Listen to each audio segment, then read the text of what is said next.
জুমার দিন যে সুবহানাল্লাহিল আযীম ওয়া বিহামদিহি 100 বার করবে, সূর্য ডুবা পর্যন্ত সুযোগ আছে।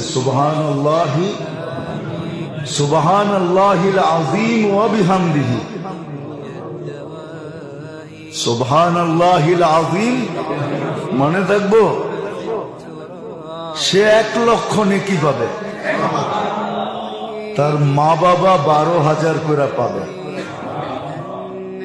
কিতাবে লেখা আছে, এক ছেলে পড়তো, কিছুদিন পরে মা স্বপ্নে দেখছে, তো মা বলতেছে, বেটা তুই যে পড়তেছিলি প্রত্যেক জুমায়, আর আমি 12,000 করে পাইতেছিলাম, আজকে পুরা হয়ে গেছে, এই জন্য আল্লাহ আমাকে আযাব থেকে খালাসি দিয়ে দিয়েছে।